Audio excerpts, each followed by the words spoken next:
Beware, boys and girls. Beware, Bree Woods. It is no place for such young children. Monsters are lurking in its shadows, big and small, wicked and kind. There are brothers that roam those woods, 5 of them, looking to either guide or slay its travelers. Heed my warning, and you might survive. Don't, and your death is almost certain. At the threshold stands the oldest, the harvester, the wisest and meekest of the brothers, who towers over all manner of men or beasts, yet is more gentle than the morning dew. Perhaps you know of the harvester, who breaches the woods at dusk, who tills the fields as we sleep, and returns before the break of dawn. Yes, the harvester has brought good fortune to our land. But do not be deceived, children, for he offers no protection. He dares not cross his brothers as not his brothers him, a blood bond that must never be broken between them. All he offers is his wisdom and guidance, for that is all he can give before you part ways. But take his words to heart, and never forget, for the other 4 beasts are not as kind. Beware your surroundings, little ones, for the fiercest brother pursues you, the stalker, lurking in the trees and shrubs, hunting the prey that roams its woods. Yes, beware the stalker, for he shows no mercy, like the lioness that watches over her cubs, or the hornets and bees that protect their hives. He thrives on an abominable aggression fiercer than hellfire. When I was young, we knew little of these beasts, believing them to be just that, beasts, to us mindless and animalistic in their nature, and our actions were in accordance as such. My father gathered many of our men for the hunt, setting out to slay these monstrosities that plagued our people. I am still haunted by the lamentations that faded into the night, embraced by my weeping mother who sought to shield me. By morning our eyes were laid on the wake of the hunt, the men's skins mended together into a gruesome banner, stretched out along the trees in the rising sun, displayed to all our people their killer's title inscribed across the flesh of my father and his men. It's true, survival cannot be guaranteed with this encounter, but not incredible, for there is a way.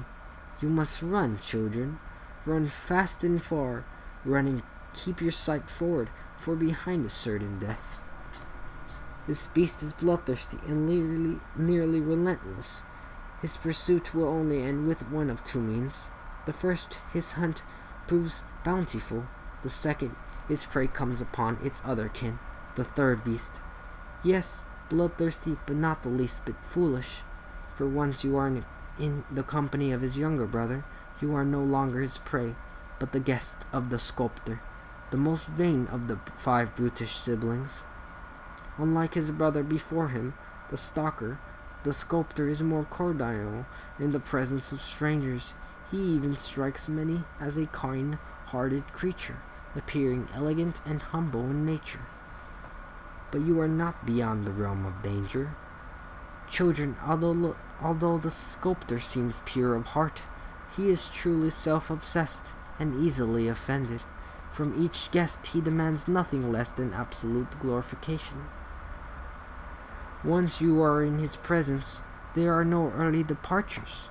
You are his guest until he grows weary of your company, all the while amusing him with melodies of flattering words and praises.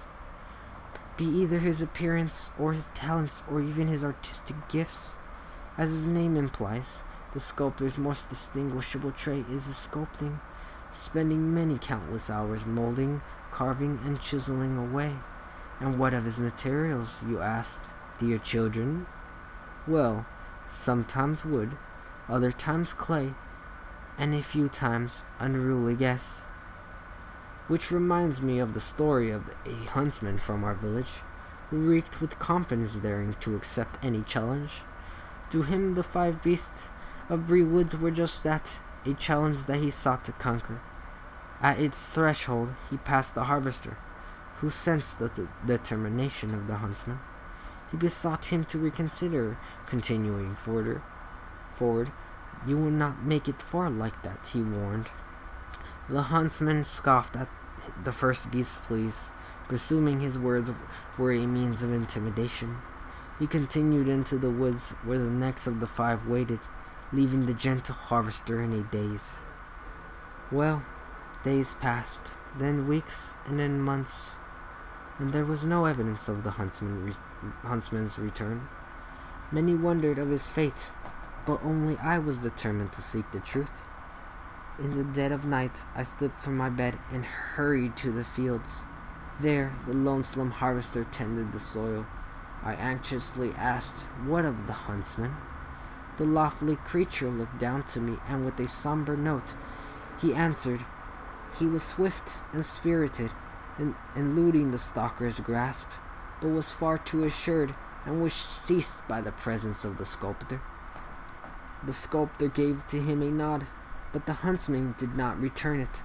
The sculptor gave to him his charm, but the huntsman only gave to him his tongue. The sculptor prepared them a pipe and puffed once, but the huntsman puffed twice. The sculptor prepared them tea and took a spoonful of sugar, but the huntsman took 2 spoonfuls. The sculptor prepared them a feast, but the huntsman gave him no thanks. The sculptor offered him a gift, but the huntsman demanded more. And the sculptor was rattled, but the huntsman remained odious. "But what became of him?" I persisted. And the harvester drew a small crimson effigy from his hide. For the sculptor, the company was excruciating. He sighed, bestowing upon me the sculptor. For the huntsman, his was dealt back tenfold, and with that we spoke no more of the matter. Leave your confidence at home, children, for that was the mistake of the huntsman.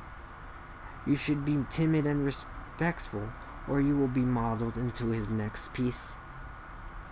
If the evening is satisfactory, you'll be allowed to depart, only to continue deeper into the woods.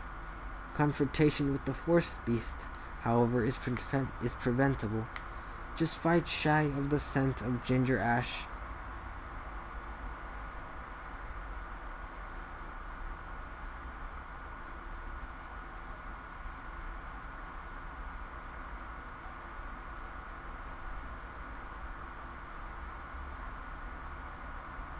Though like the stalker, he may just find you instead.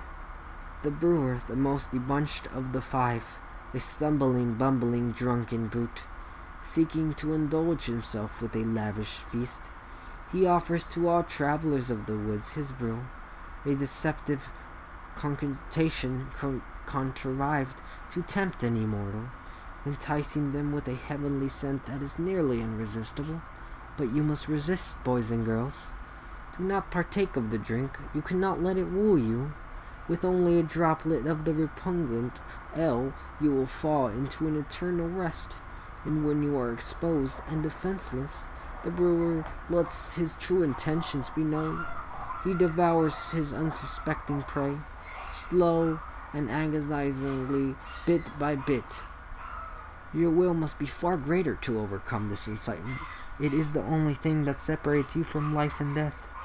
The brewer cannot force you to sip from his cup, neither drink nor sip or even taste the brewer's brew. Try as he might, you must not succumb.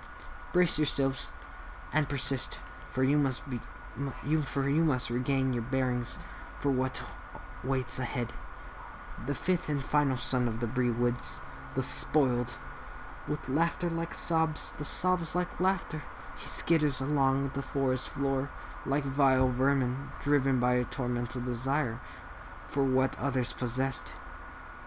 He will do anything unimaginable to acquire them. The brat of Bree Woods stalks its wanderers, knowing what is most precious to them at that moment. He will only give you one chance to decide, with only 2 options to choose from. You can surrender what he demands willingly, and he'll leave you to escape the woods, or you can choose to refuse, and will relieve you of it in death.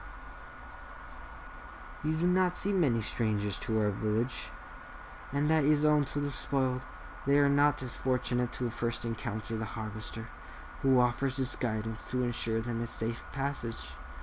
No, for them, they travel with uncertainty, with no understanding of what lurks in wait, and when the spoiled makes his presence known, they attempt to resist him and are met with a terrible fate. A young outsider succeeded in escaping the safety of our village, having endured the beast that would surely have stopped her, and she recalled the chilling tale of how she survived, and how truly horrific it was to have met with the spoiled. Her people have been wandering the land for much time, searching for a new home in times of famine. Seeking what precious land waited for them on the other side, they journeyed forth into the treacherous Bree woods. It wasn't long before they were met by the youngest brother of the woods, who knew of the many goods and valuables they brought on their travels. From each he demanded what he claimed as his own, or they would travel no further. But they were far too naive to submit to him, and instead sought to kill him. The beast held his own against their men, but was soon overpowered by their numbers. The spoiled desperately cried out, as he would surely have perished. But then came a fierce thunder from the woods, and ferociously from the woods came his four brethren, the brewer, the sculptor, the stalker, and the harvester. With wrathful intentions, they struck fiercely, slaughtering those that harmed their helpless baby brother. Only one escaped the onslaught, the young outsider who hid away in the trunk of a weeping willow, watching as her people were killed, looted, and devoured, then slipped away to our village while the 5 brothers basked in their victory. But you see, children, her tale does not end there, for her arrival has brought more trouble than good. The harvester has not tilled the woods in much time, and our crops have ceased to grow, leaving us to starve. The brothers of Bree Woods are scorned and demand from us atonement. What have we done? We have stolen that which belongs to the spoiled. Tonight, children, we will atone for our sins, and we will return what we so foolishly have taken. Tonight, sweet children, say us a prayer, for tonight we must go into the woods. Alright guys, so that's the end of the creepypasta. If you guys like this creepypasta, please like, subscribe, comment, and share. Alright, so I'll be making more of these creepypasta videos. Alright, see you.